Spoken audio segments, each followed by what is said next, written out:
Assalamualaikum warahmatullahi wabarakatuh. Nama saya Yudhis Ibnu Alam Aryasa dengan NIM akhir 085.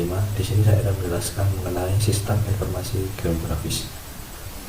Untuk sistem sendiri yaitu seimpunan bagian atau komponen yang saling berhubungan secara teratur dan merupakan suatu kesatuan yang tidak terpisahkan. Karakteristik sistem yaitu ada interface, input, output, proses, environment, dan goals. Informasi menurut Vercelis tahun 2019, informasi merupakan hasil pemrosesan data menjadi sesuatu yang bermakna bagi penerimanya. Sistem informasi yaitu dari definisi di atas dapat tarik kesimpulan bahwa sistem informasi adalah suatu cara yang terorganisir mengumpulkan, memasukkan, dan memproses data. Untuk geografi sendiri yaitu mencakup hubungan manusia dengan tempat mereka berpijak dan menguasai sumber daya untuk memenuhi kebutuhan hidupnya yaitu lahan. Pengertian SIG merupakan suatu sistem informasi yang berbasis komputer dirancang untuk bekerja dengan menggunakan data yang memiliki informasi spasial atau referensi keruangan. Secara SIG yaitu sistem ini pertama kali diperkenalkan di Indonesia pada tahun 1972 dengan nama Data Transfer Development.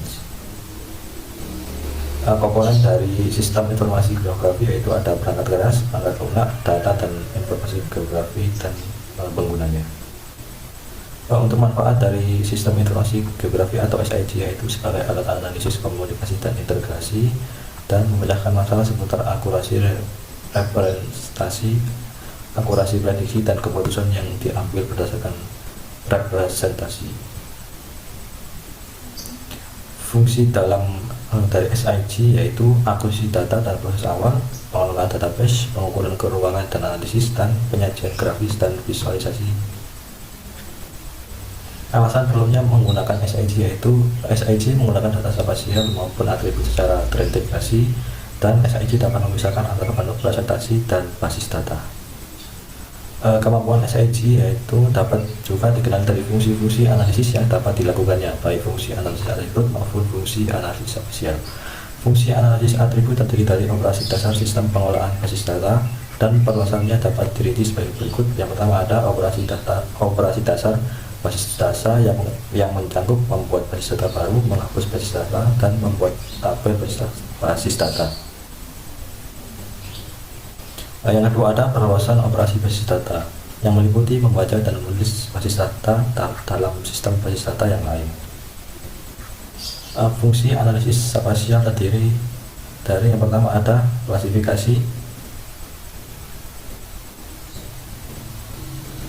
yang kedua ada network atau jaringan, yang ketiga ada overlay, yang keempat ada buffering, yang kelima ada 3D analysis, dan yang keenam ada digital image processing. Data spasial spasial mempunyai pengertian sebagai suatu data yang mengacu pada posisi objek dan hubungan di antaranya dalam ruang bumi. Sumber data spasial yang pertama ada citra satelit, digunakan untuk pemantauan sumber daya alam dan studi perubahan lahan dan lingkungan.